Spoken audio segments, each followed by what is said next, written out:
Hey, welcome back to Han Talks First. If you're new here, we're a Star Wars podcast. I'm Han, the captain of this show, and today is a special episode.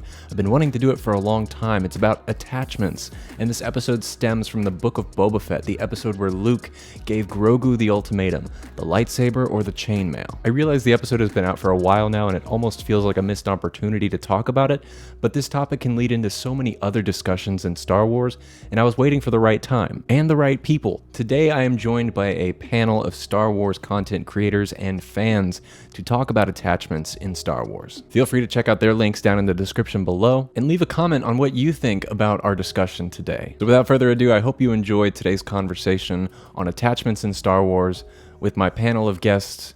Enjoy. So who talks first? You talk first? I talk first. All right, everybody, like I said, we have some guests joining us today. One of them has been here before on Han Talks First, and the other is brand new to the show, but you've seen him in the comments and the chats before, and we used to talk online all the time back when I was on Twitter. But first, Darth Choco is back. How you doing, buddy? I'm doing awesome. Obi-Wan just wrapped, and we're riding high until Andor. So yeah, it's a good time to be in the fandom. And if you guys want to check out Darth Choco's YouTube podcast, it's The High Ground, and I was just on his show like 2 weeks ago, and we had a great discussion with some other of his friends too. He makes great content, especially on TikTok, lots of reactions and very thought-provoking things. So I'll put links in the comment descriptions for the podcast listeners and YouTube viewers, so check him out. And our other guest is Josh, aka SithCareBear, one of my favorite friends that I've met ever since I started doing this podcast game. So, Josh, welcome to Han Talks First for the first time on air. How are you, my friend? I'm excellent and very happy to be here. Thank you. And so you dream, don't have, buddy. Yeah. So you don't have actually any content creation out there, but where can people find you and interact with you?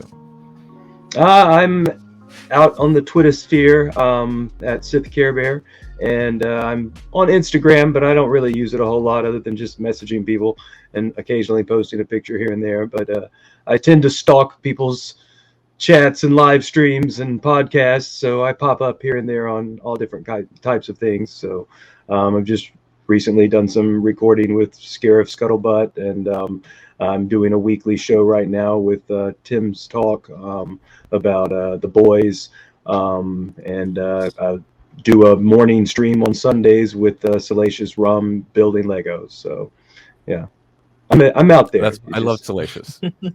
Oh yeah, just gotta find good time. So That's we just might the coolest have some name, other people. Salacious Rum. I will follow them immediately now. Yeah, no, he's the best. He's from the UK, right? Yeah. He wants you to give him a call, man. He told me. I've been trying, but the time zones, trying to line up a schedule is so difficult. So we might have some other people join us a little bit later in this discussion. We'll see what happens. We had a scheduling conflict. I think I announced a week or two ago I was going to have a panel of people, a large panel.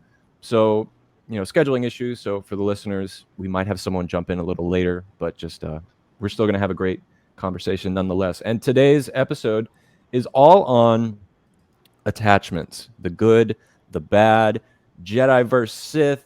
We'll get into some Obi-Wan, some Book of Boba Fett, and all over the Star Wars galaxy. But this conversation stems from that episode of the Book of Boba Fett, Season 1, Episode 6, where Luke gave Grogu an ultimatum. You can either take the chainmail, the little piece of armor, and if you do that, you can go back with your father figure, the Mandalorian. Or you could take this lightsaber, stay with me, and I'll train you.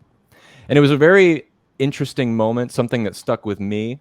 And I've been wanting to have this conversation for a while because I think it opens a door to a lot of other great discussion we can have about attachments in Star Wars. And I want to start off with a quote from Dave Filoni about this particular scene from the Book of Boba Fett.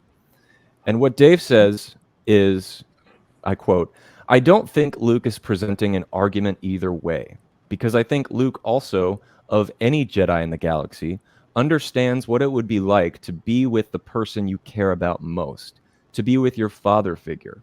So I think Luke is a really good mentor for Grogu. And that's coming from Dave Filoni, his thoughts on this scene. So I just want to start by asking you two gentlemen what your interpretation of the scene was, how you felt when you first saw it. And Choco, let's start with you.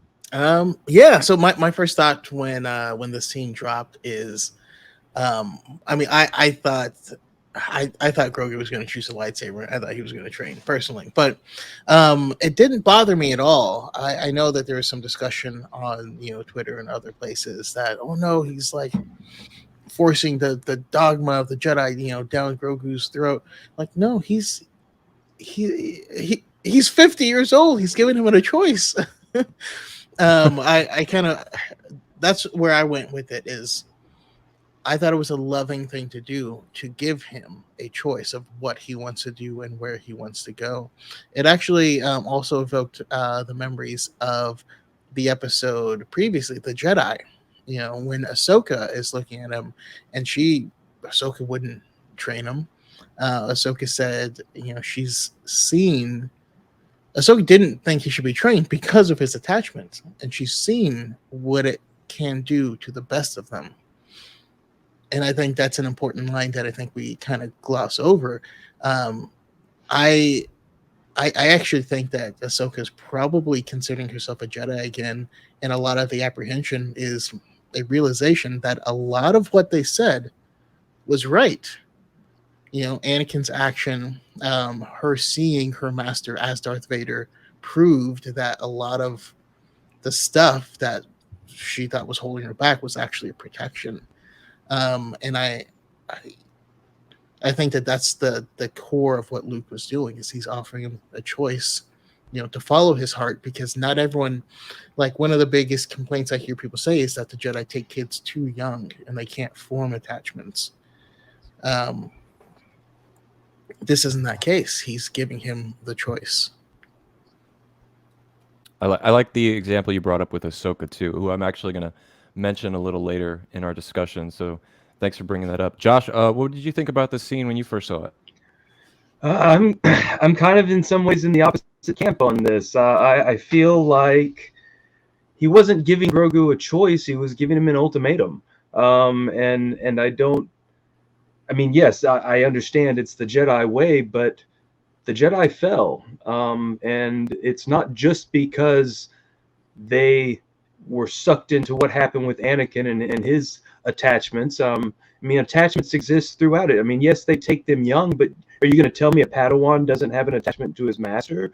So I feel like by Luke doing this, all he's doing is perpetuating the same code of failure. The reality of it is much like he states in The Last Jedi, the Jedi need to end, and in order to find true balance, it needs to be somewhere in between. There can't be light and dark. There has to be gray, basically. And I feel like Luke is just, I mean, he's trying to keep Grogu from having attachments, but wasn't it his attachment to his father that saved Darth Vader? That saved Anakin, that defeated Palpatine, or for a little while anyway. I find that to be almost hypocritical for them to say that attachment is wrong, when it kind of is at the core, much kind of like Anakin's tried to explain to Padme. It's kind of at the core of their teachings and of their existence as Jedi. They're attached to the Force. So it's all about attachment, in my opinion. And I think that Luke doing this, like I said, is an ultimatum, and it's not fair to Grogu, and it's not the path that needs to go forward. And this, frankly, is probably why his school ultimately failed. Josh, I'm really glad you mentioned some of those things, because it leads me into something I wanted to mention about Luke Skywalker, which kind of also ties into the Obi-Wan Kenobi series a little bit, and that is Luke's mindset as far as the continuity through the original trilogy, the Mandalorian time period, and then the sequel trilogy. So I'm glad you brought that up. The thing I wanted to bring up was his mindset. There's fixed growth mindset, and there's fixed mindset, and then there's growth mindset.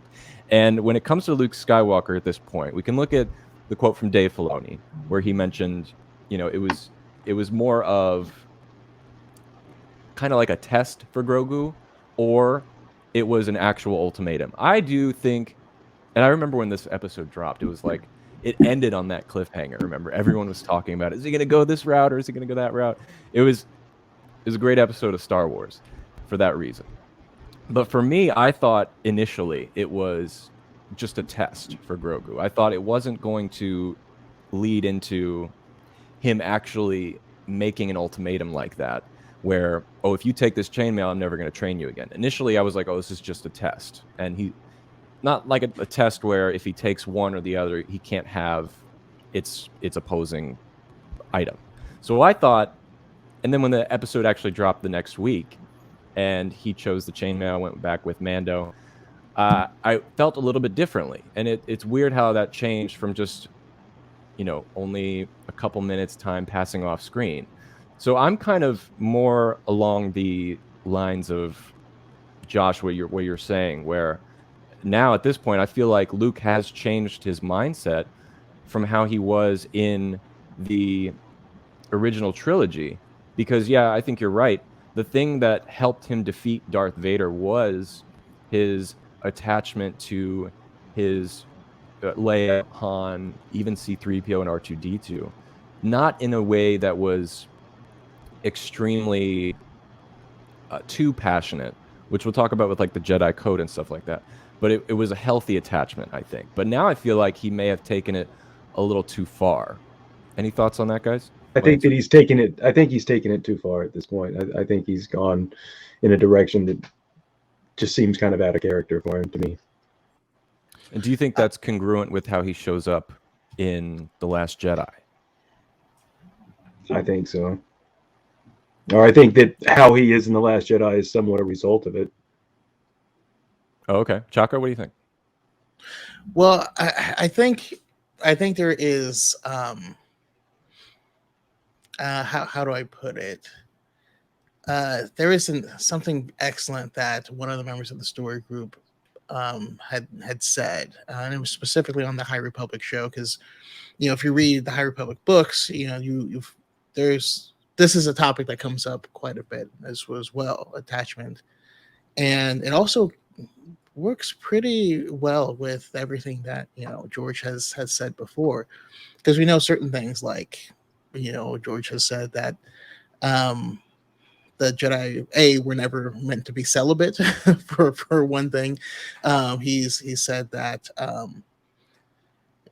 specifically you're allowed to love, but you're not allowed to possess someone.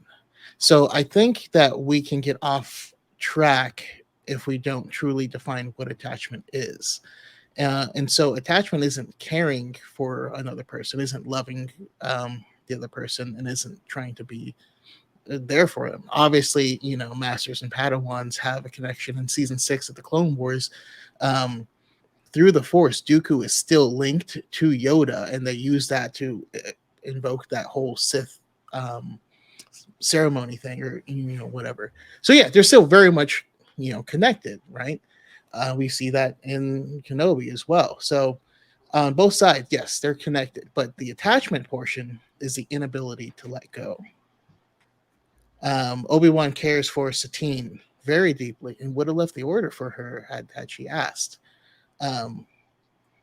When Satine dies, Obi-Wan is able to let her go rather than murder everyone and turn evil, because he was trying to get her back, because he couldn't let her go. And so I think that's the biggest thing is, and I wish I could find this. If I find it, I'll send you guys a link. But one of the members of the story group talks about attachments and saying that it can mean different things to different people, and you can look at a negative attachment. And this analogy part is mine. Almost as if it's like alcoholism, right? If you're trying to avoid alcoholism, doesn't mean you have to avoid alcohol. But for some reason, for some people, it is no drinks at all. For some people, it's if there's a drink in this room, I won't be in this room. For some people, it's I'm gonna have a couple of drinks. Um, I love that Qui-Gon's, analogy. yeah. It's a good one, yeah. But only the One of Sith deal in absolutes. Just saying. There you go. Exactly. And so when it comes to Luke and his mindset here, I don't believe, and this is speculation, but we see both Ahsoka and Luke looking at Grogu training, understanding he's just missing his dad. He's doing stuff. He's like he just really misses him, and I think what I felt that Luke, it wasn't so much an ultimatum, but it was giving him permission to leave. Not he's stuck in this forever now. Because someone else made a choice. He's given him permission to leave. Like if this was just out of the blue, hey, do this or do that, that'd be one thing. If Grogu's heart was in the training and like I'm going to be the greatest Jedi of all time, I also don't foresee him even offering the choice. And we've also seen Grogu is more powerful when he's with Mandalorian because he has that attachment next to him, pretty much. Like we've seen him take on the Rancor and lift the I forgot the name, the rhinoceros thing. So we've seen him be a little bit more accessible to the Force when he's with his daddy. That's a good reference. Yeah, he stopped that whole fireball thing. Oh, right. Season. He pulled, yes.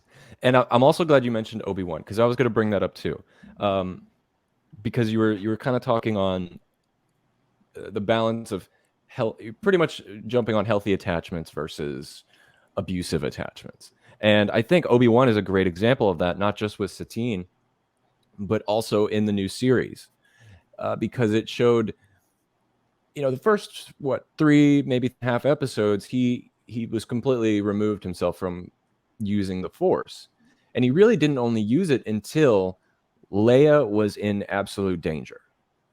And we saw that continue to go on through the series. When he most used the Force was when the people he was in charge of, protecting, Leia, Luke, were actually in dire trouble.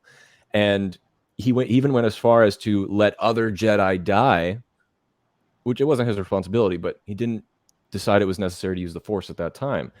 And so this kind of relates a little bit too, because that healthy attachment was just to use the Force when it was absolutely necessary. At least that's how I interpreted it. And I love the example you brought up too with Obi-Wan and Satine, because I often forget about that. I don't know why. It's such a great story.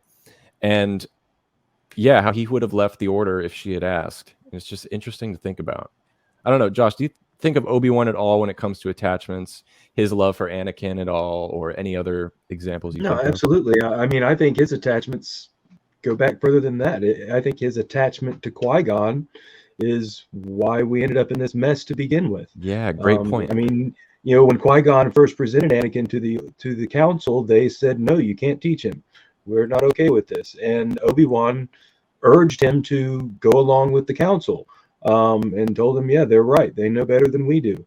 And Qui-Gon insisted. And then his dying wish was that Obi-Wan train Anakin. And due to that attachment to Qui-Gon, what did he do? He trained Anakin. And due to the manipulation of Palpatine, he ultimately failed. And the galaxy suffered for it. This is kind of off topic, but can I ask you guys your opinion on the spoilers for Obi-Wan if for some reason any Star Wars fan out there hasn't watched it yet, the finale? What is your opinion on the reveal of Qui-Gon Jinn in the final episode? Specifically, when he says to Obi-Wan, you weren't ready to see me yet. I don't think I've gotten a chance to talk to either of you about that specifically.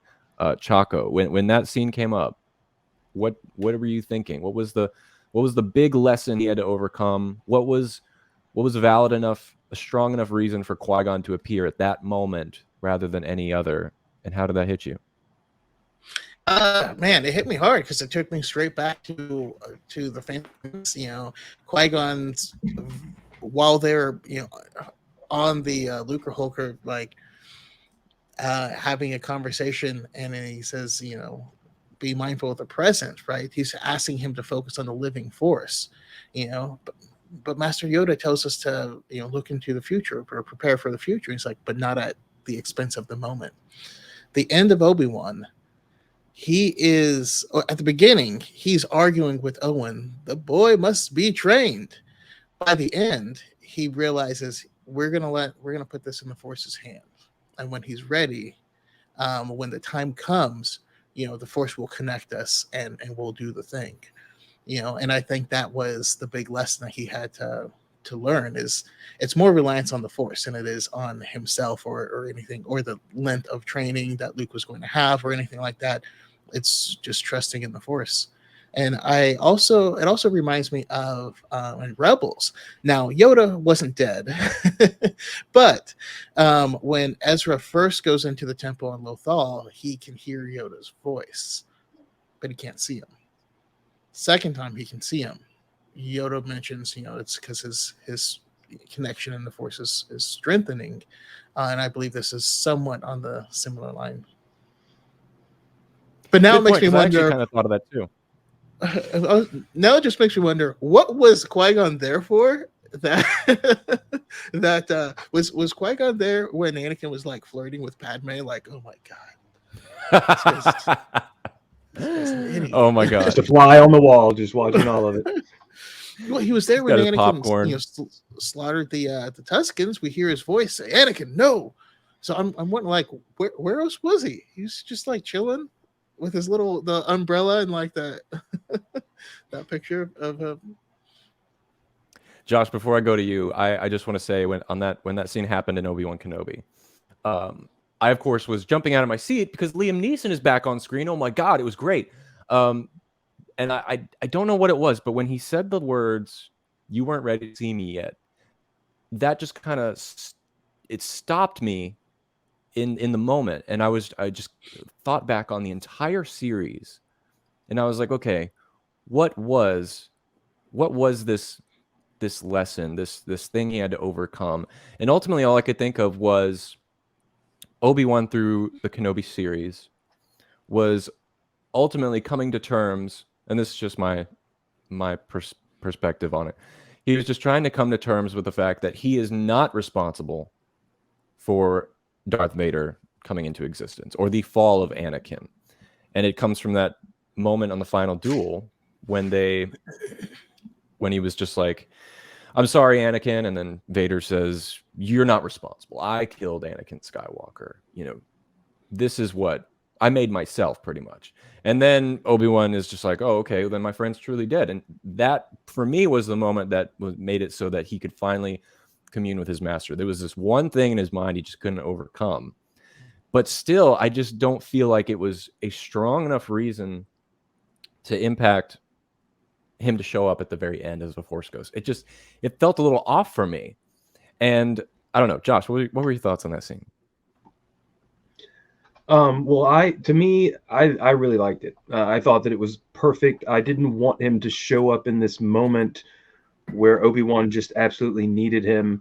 I didn't want him to ultimately be the one that saved Obi-Wan, because Obi-Wan needed to learn how to save himself.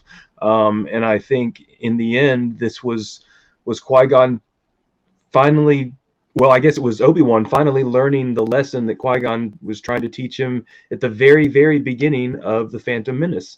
He told him to be mindful of the living force. Pay attention to what's going on around you. Like Choco was saying, he in the end he realized that he needs to let the Force decide, and he doesn't need to force training on Luke or anything else. Let the boy be a boy, and what happens will happen. And again, like, I think that was the lesson that he's been trying to teach him this entire time. He's failed to learn it, and this was kind of coming full circle to that. And now it's time for Obi-Wan to journey to the next level, so to speak, and Qui-Gon's there to take him down that path. I really like how you put that. Oh, I just really like how you put it, because I had like this debate going on whether or not Qui-Gon was going to show up before the duel or after the duel. If he's going to show up in a low place and give him the courage to fight back, or if it's going to be he finds courage. And just like you said, I think what happened is a lot better than him showing it before. He leveled up himself, and It's almost like Pokemon, like like he's evolving into Alec Guinness, and it's going to learn a few new moves. It's his final form. This is why I love having a podcast and getting to talk with other people, because they're different, obviously different perspectives and looks on the thing, and it actually helps heighten my experience myself, because I, feel a little bit differently about situations. So for all of you on TikTok who are commenting on my videos and just saying that I hate everything, screw you. Have an actual conversation with me. Okay, so we're kind of moving into. We've mentioned how the Jedi Council have viewed attachments, and I want to read a little excerpt from the Jedi Code, specifically just the mantra, the opening mantra, and that is: there is no emotion, there is peace. There is no ignorance, there is knowledge. There is no passion, there is serenity. There is no chaos, there is harmony. There is no death, there is the Force. And all of this kind of ties into what we're talking about. And you can take from this the Jedi Code, the Jedi Order. According to this, the full entire package of it, they consider each other Jedi in the council or the temple as their family. Sometimes they were even related by actual blood too. And it dives into the fact that, like Choco was saying, masters develop a very strong bond with their apprentices, and the other way around too. They are actually encouraged to have a really strong connection, and we've seen it in some of the Clone Wars episodes, how they're even still attached to each other in some ways, even if some have turned to the bad side, to the dark side. And it also tells us that the Jedi didn't actually prohibit personal relationships, because they were considered to be natural and a natural thing. And it kind of reminds me of the Star Trek Spock approach to the logical side of life, where they actually just didn't want people to get too attached to one thing or one item, one person. They could still have a healthy attachment, but when it comes to the needs of the many always outweigh the needs of the few. And I think that's what the message was strongly focused on. And this brings me to a quote from Master Jedi Yoda. He says, and this is from Attack of the Clones: "Possession is forbidden. Attachment is forbidden. Train yourself to let go of everything you fear to lose." So, not to completely do away with it. And one more quote. This is from Shmi, the most underrated mama in Star Wars. And this is from The Phantom Menace. When she's talking to Anakin, as he's about to go off, he was just freed, and she says, "It's time for you to let go. You can't stop change any more than you can stop the suns from setting." So all of this kind of ties into the main point of attachments. And one more quote I want to read is from George Lucas. And it's his view on Anakin, the prequels, how the Jedi are trained. If I can just find my George Lucas photo. Here we go. Okay, he says, "The core of Anakin's problem is that the Jedi are raised from birth so that they can learn to let go of everything. They're trained more than anything else to understand the transitional nature of life, that things are constantly changing and you can't hold on to anything. You can love things, but you can't be attached to them. You must be willing to let the flow of life and the flow of the Force move through your life, move through you, so that you can be compassionate and loving and caring, but not possessive and grabbing and holding on to the things and trying to keep things that are the way that they are." And that's from George Lucas, a quote from the Star Wars Archives, which is a great book. You guys should check it out. There's two versions now. There's the older one, the original trilogy, and the newer one with the prequels. Oh, you do? Big old hefty boy. Yep. The big red one, the giant one. My girlfriend got me that for my birthday this year, and I picked up the box and I was like, "What is this? It's like 500 pounds." Yes, look at that. It's it's not for the faint of heart. It's a great book if anyone wants to check it out. So all of this kind of ties into the theme of selfishness versus selflessness, and what we've all been kind of talking about, that attachments can be healthy as long as they're not possessive or greedy or for the sake of achieving something or doing something else, just for the sake of compassion.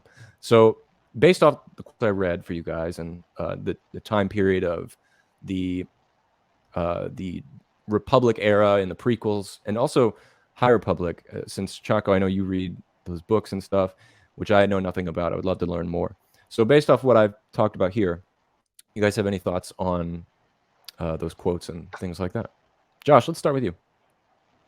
No, I mean, I think that they kind of illustrate what we've been saying, that the attachments are okay. It's they become a driving force for you when they consume you, that you cross the line, and it's about balance. You can't go one extreme or the other. You can drink too much water or drink too little water, and it could kill you.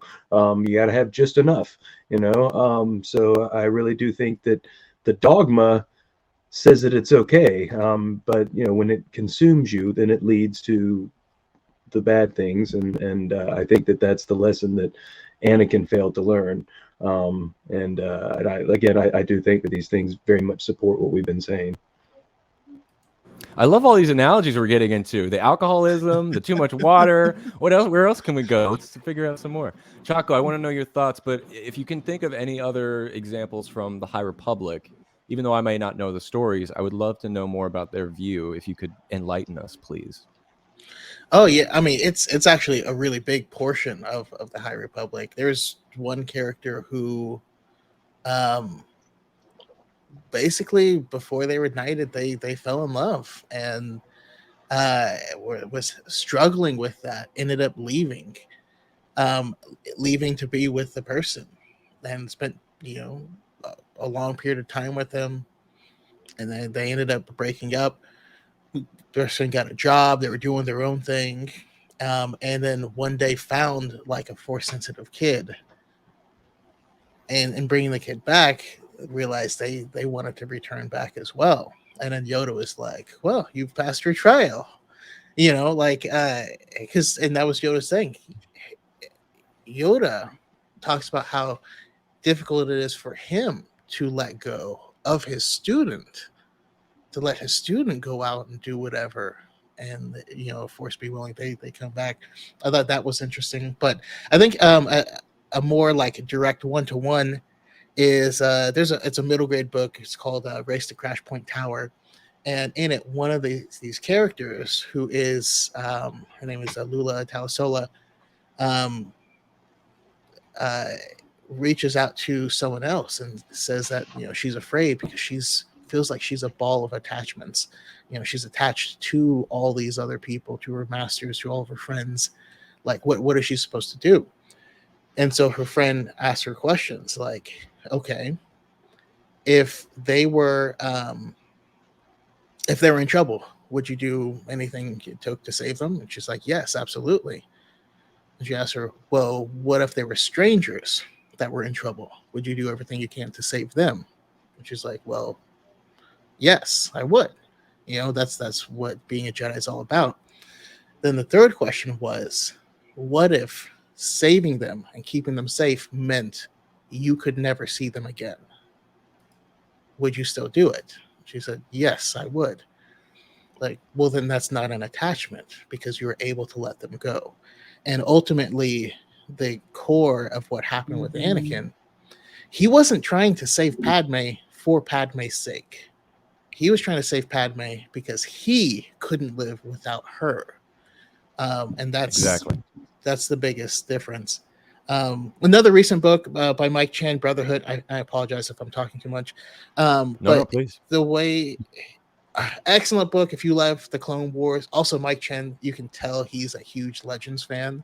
So he's like throwing little nuggets in there, like casually mentions Mace Windu fighting B2 battle droids on Dantooine and stuff like that. And you're like, I see what you did there, Mike Chen. But anyway, he explains it as Anakin is at the beginning, at the beginning of the war. All of these things help each other. So he believes he can do all of them.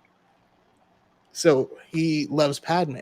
Well, if he does his Jedi stuff in the war, then there's less fighting, and that ultimately benefits Padme, which also benefits Palpatine, the Chancellor, and the Republic, and the Jedi. All of these things are in one line. And so he spends, the whole beginning of the war being able to feel like he could be fully devoted to the Force and to Padme and to the Jedi and all these things.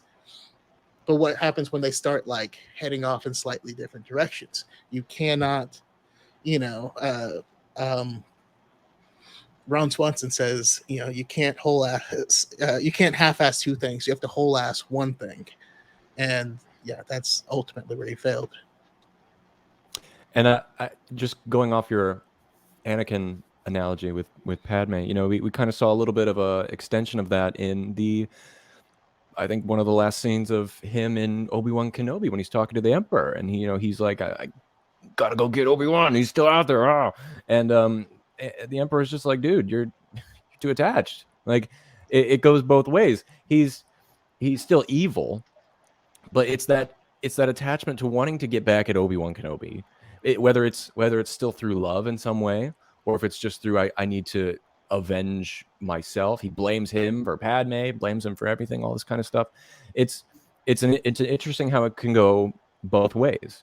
And so I want to circle back real quick because we're coming close to our time here, with going back to the Book of Boba Fett and Grogu, or the Mandalorian. So obviously Grogu's coming back in Mando season 3, and I want to just speculate a little bit on, based off the experience he had with Luke and where the story of Mando is going, what do we think the future is for Grogu as far as his future Jedi training possibility, or just in general, what we think is going to happen to Grogu? I'll tell you one thing I would like to see is more expansion on the race that he is, where he comes from. I know some people really don't want to get into that, but when season 1 happened and the armorer told Din, you have to go bring this little youngling back to his people, I assumed first that it was, the species. Find out where this species is from, others of his kind, but she was actually meaning the Jedi. So I would like to see maybe a little bit more of that. Well, I don't want to get too much into it, but as far as like his Force capabilities and things like that, I think Luke is going to come back and help him out a little bit more.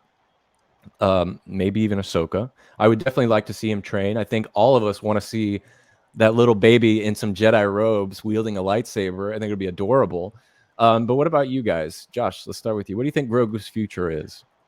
I think Grogu's future is huge for the franchise on the whole, because he's got so much longevity in his species. So they could skip ahead hundreds of years in the timeline and tell an all new story with all new characters, but still have him central and him still be in his prime.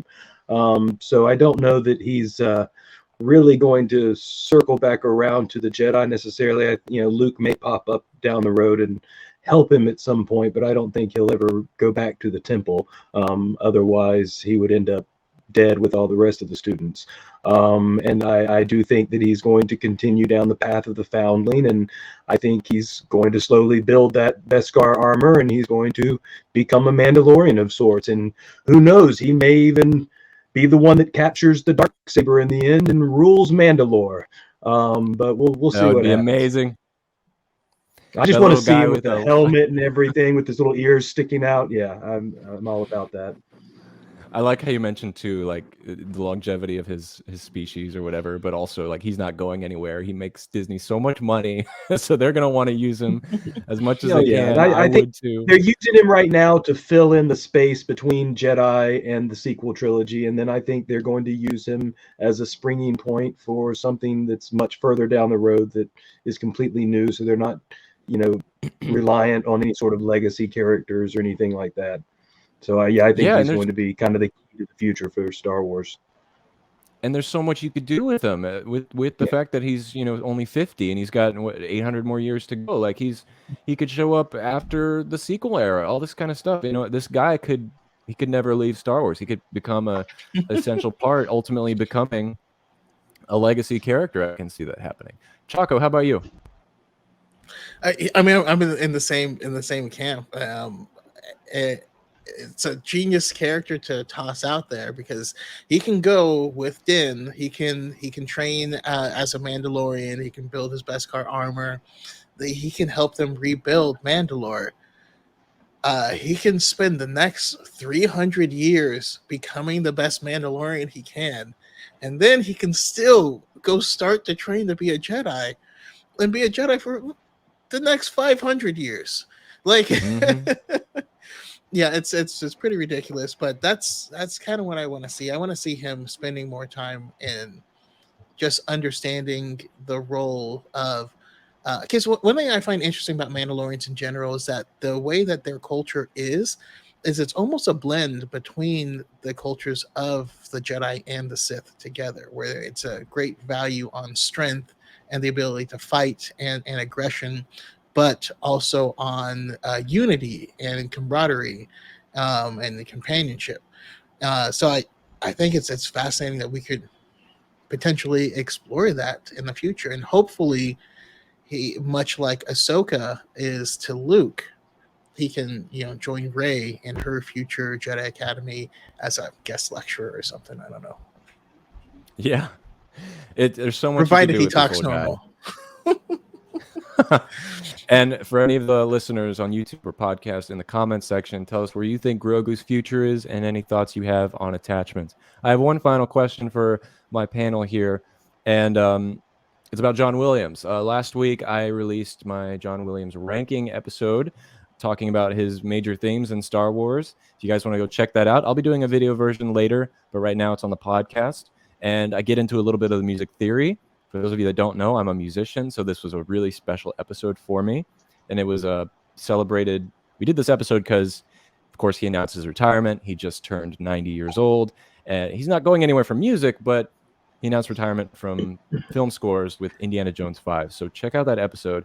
And for my panel here, I want to know what your favorite John Williams piece is in the Star Wars universe. Choco, what is yours? It's a hard question. This gives me life. It is the asteroid theme. And I know for most people it should be like a specific character's theme, but like the frenetic like nature of the asteroid theme of like sometimes you're soaring, it feels like you're soaring over big vistas, and then it gets really tight, and then you have the Empire themes coming up because they're chasing you, and the way that theme plays with your emotions, I think is beautiful. It makes me feel not one emotion like most of the tracks do. It makes me feel 10 throughout the entire thing, and I remember exactly what parts of each of the scene happens at each moment of the song. I love that. Yeah, the dynamics of it, how it can go fast, it can go slow, you can get emotional, you can get brought down. It's I see what you're saying, and kind of all his pieces embody that too. Josh, do you have a favorite John Williams piece? Binary Sunset. I absolutely love that piece. It just, you've got a little bit of Leia's theme, a little bit of Luke's, and it just, the blending of it, to me, it's the heart of Star Wars. There's just so much emotion within it. It brings me to tears every time I hear it. I see those suns setting, and it's what it's all about for me. So yeah, Did you know that actually was not the original music that was going to be played at that scene? It was actually a much darker score and more foreboding piece that was going to be played there because of the death of Owen and Beru. It wasn't until after they recorded it, they watched it back, and Lucas and John Williams were like, you know what, doesn't work. This has to be uplifting. This has to be motivating. Yeah. We can't go too dark. And if you guys want to know more, go check out my podcast on the ranking of John Williams music. A lot of fun facts in there. So that is our show today, guys. We could have gone on, but we, have other things to do today. I'm sure these guys do as well. But thank you guys so much for being here and giving your thoughts. I thought you brought some great points to the conversation, and maybe we can pick up again some other time and go even further. But for right now, Choco, let's start with you. Where can people find you, the High Ground podcast, and anything else you want to promote? Yeah, so I'm Darth Choco on YouTube, Darth Choco on TikTok, Darth Choco 7 on Twitter, but Twitter is a terrible, terrible place where dreams go to die. Yes, it is. I also have the High Ground podcast, which is every Wednesday at 5:30 p.m. Pacific time, where I invite just different people on. I try to have like at least 4 people on, and we just talk Star Wars. But I also have the Diet and the Force podcast, which is Saturdays at 5 p.m. with my great friend Element 7, and that's more topical stuff. But yeah, come check us out on either. We would be honored if you would join us. I really enjoy your the High Ground, of course, but also the Dyad. You guys should check that out too. You guys talk about other things too. You were talking about some Marvel stuff last time I checked in too. So it's a bunch of stuff. But yeah, great stuff. I'll link it down below for you guys to check out. And Josh, where can people find you in this world? Well, I exist in the place where dreams and hopes die, on Twitter. You can find me on Twitter at SithCareBear. I'm also on Instagram, SithCareBear. I'm also SithCareBear on Discord and Twitch. I don't really necessarily produce my own content, but I'm on other people's stuff all the time. I'm doing a weekly show right now with Tim's Talk, talking about The Boys. And actually last night I did the first live stream of a spinoff of the Scarif Scuttlebutt podcast called Scarif After Dark with Nice. one of the co-hosts of that channel, Shanti. She's doing her own thing. This is her new channel. It's Scarif After Dark on YouTube. We did the first episode. It focuses on kind of the sexy side of nerddom, and we talked about the relationship between Batman and Catwoman and why that's so awesome. And I'll just leave it at that. It gets a little racy, but it's a good show. So check it out. I think we all know what you're talking about. So this episode was He obviously absolutely brought does. to you today. This episode was obviously brought to you today by Twitter. We love it so much. Kidding. But yeah, that was the show for today, guys. Thank you so much for watching. Come back again next week for some more content, and check out myself on anywhere Han Talks First is found. All podcast mediums. I'm on Instagram and TikTok and YouTube. Thanks for joining us today. And now somehow, some way, somewhere this week, may the Force be with you.